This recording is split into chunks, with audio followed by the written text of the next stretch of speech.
Bonjour, salam alaikum, j'espère que vous allez bien, c'est Myriam. Aujourd'hui, je vais essayer de vous aider à bien apprendre les pronoms personnels en arabe, d'accord? Alors, faut savoir, avant de commencer cette vidéo, avant de commencer ce cours, il faut bien comprendre que l'arabe, c'est pas pareil qu'en français. On peut traduire mot par mot juste pour comprendre, mais par la suite, quand on parle par exemple avec quelqu'un, on commence pas comment dire, on n'utilise pas ce qu'on a appris par la traduction, d'accord? C'est pas pareil. C'est pour ça j'ai fait cette vidéo. J'ai pas envie que vous tombiez sur le piège où vous parlez comme si vous voulez bien apprendre. Il faut apprendre la base de la langue. La base de la langue arabe dans les pronoms personnels, c'est la traduction et la prononciation. Je vais vous ici dans cette feuille, on va voir les pronoms personnels en français, les pronoms personnels, la traduction des pronoms personnels en arabe et en rouge c'est darija, d'accord? Mais juste pour vous faire comprendre quelque chose, c'est très important. Alors, en français, on dit par exemple j'ai mangé, d'accord? Il y a le pronom personnel, il y a le verbe, d'accord? En arabe, quand on parle, je peux traduire ça en arabe, je peux traduire mot par mot. Mot par mot, c'est quoi? C'est j'ai, le je, c'est ana. Ana, d'accord? Je, ana. Manger, manger في الماضي معناها أكلت passé. أكلت أنا أكلت. D'accord?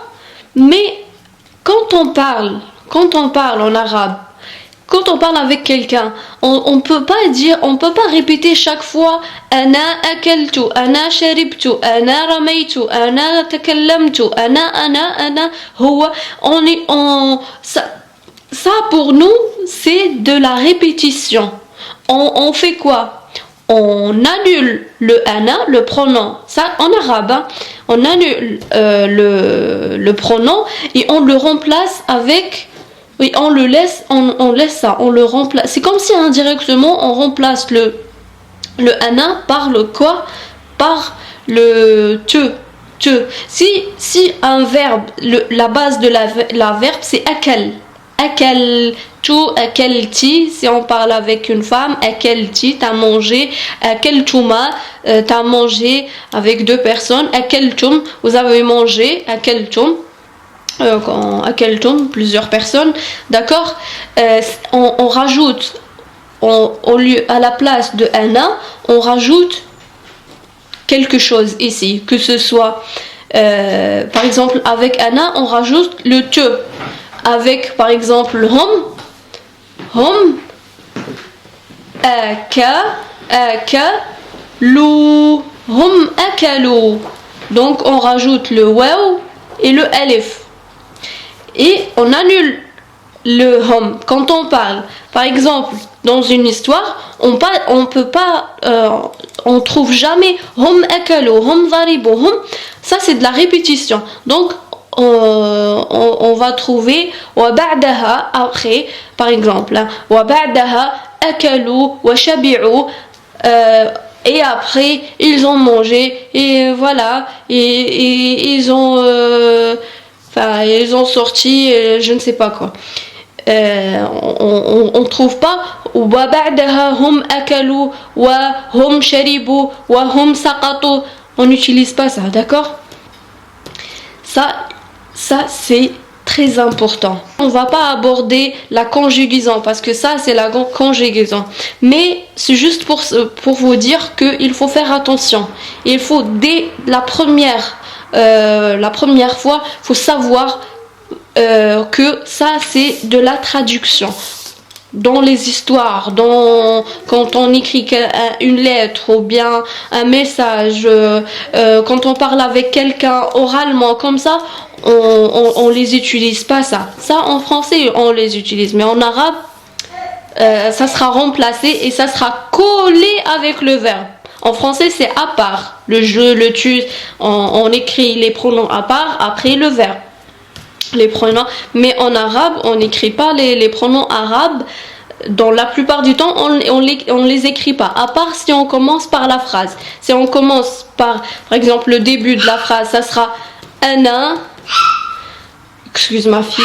Ana. On dirait un oiseau. Alors on disait ana.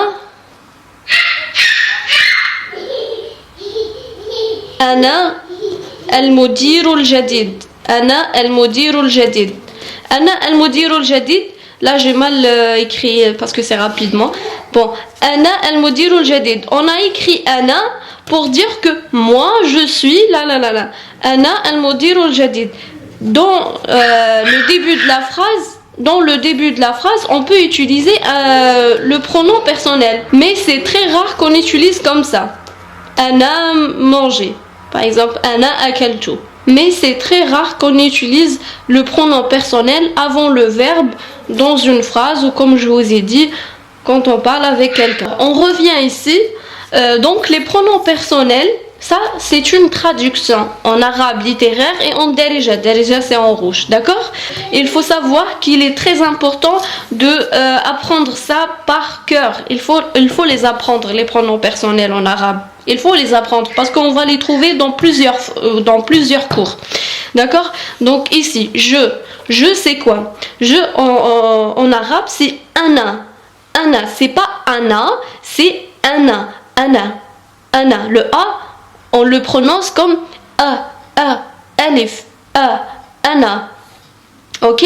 Et b'darija, on dit ana, pareil, ça change pas, que ce soit en arabe littéraire ou bien b'darija. Ana. Ok? Ça c'est en arabe. Ana. Alif, noun, alif, il-fatha. Ok? Tu, en arabe, c'est quoi?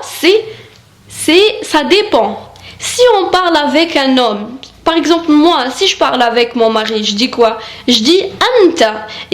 Mais si je parle avec ma soeur, je dis quoi? Je dis anti. C'est pas pareil. En français, on peut l'utiliser pour une femme ou pour un homme, masculin, féminin. Oh, on s'en fout. Ils ont pas de.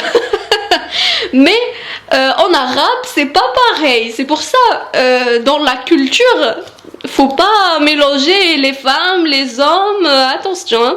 Donc, chacun a sa place.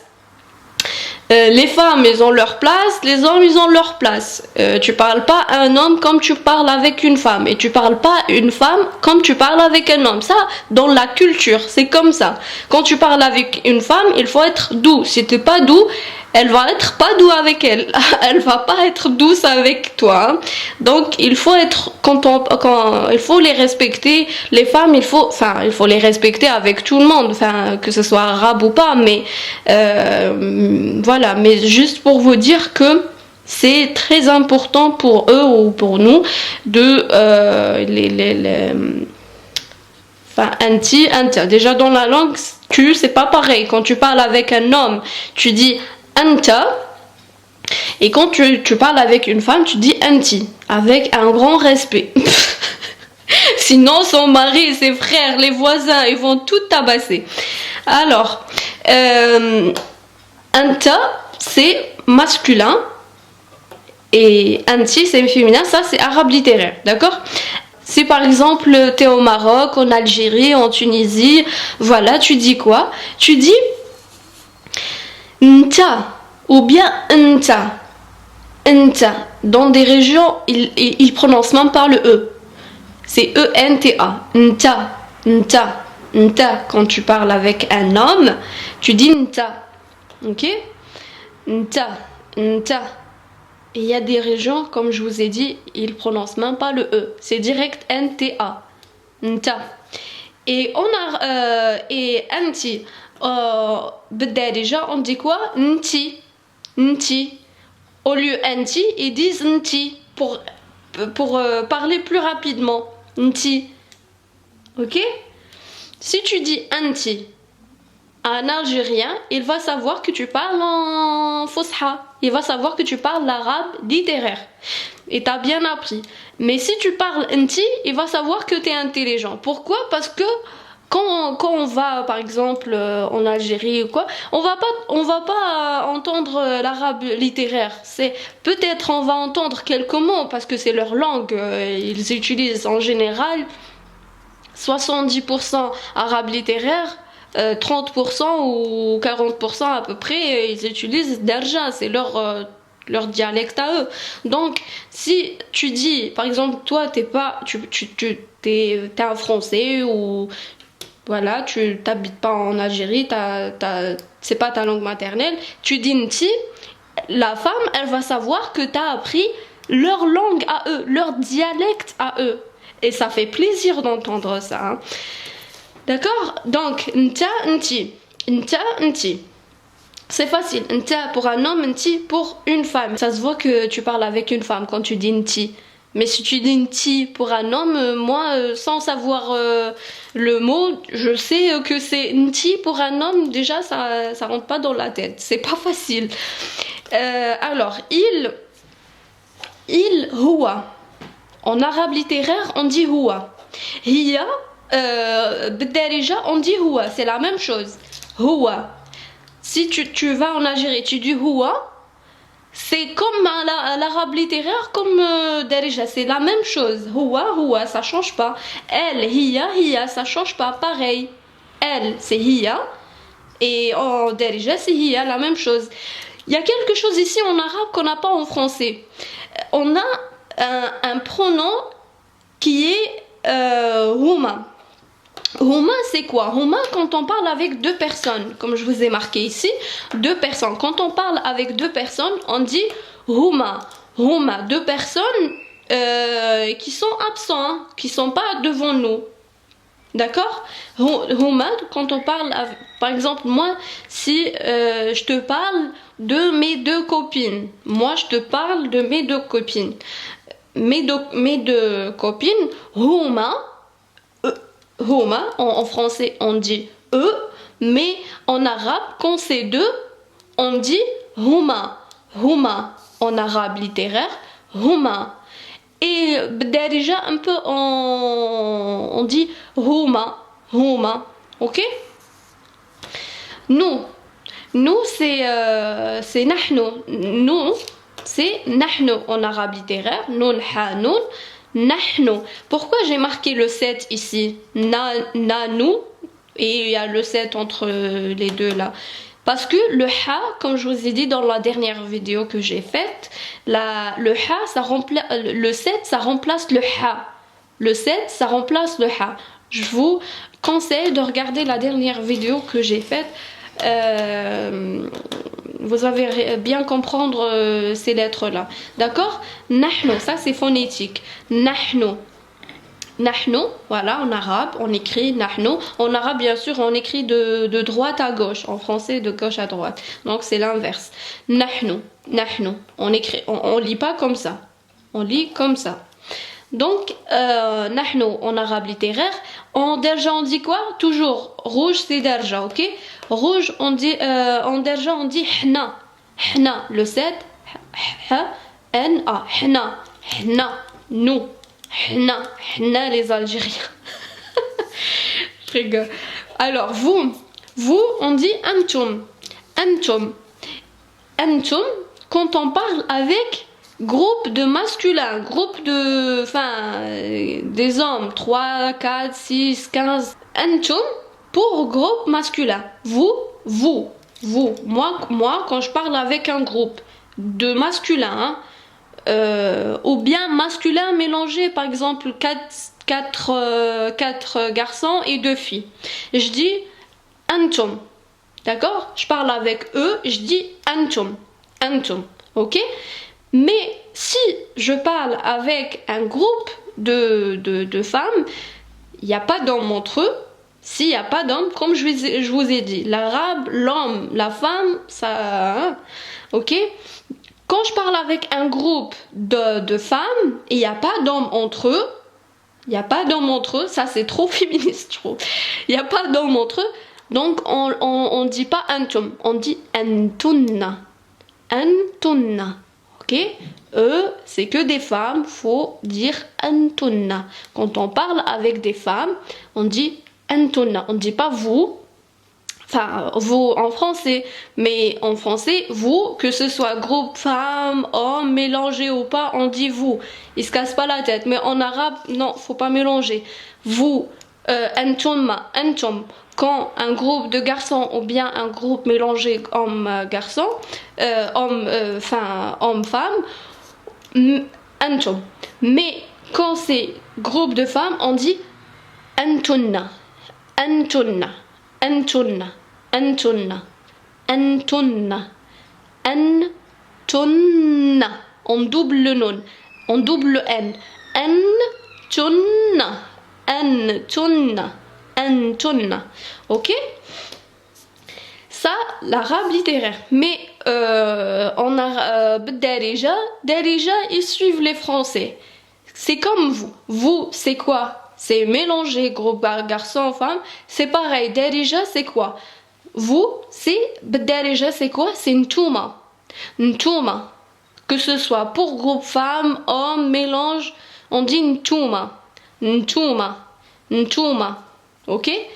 En arabe littéraire, on dit antum. En darija, on dit ntouma. On annule le a, mais on le rajoute à la fin. Ntouma. D'accord? Que ce soit pour les femmes ou les gars. Voilà. Il avec S, ou bien E, on dit hom. Ça, le H en français, on ne le prononce pas, mais ici, on doit le prononcer. C'est comme en anglais. Hotel, hotel, hotel. On dit home. Home, c'est il avec S. Déjà, on dit quoi? On dit huma. Huma. Huma, quand ils sont absents. Huma, il. Huma.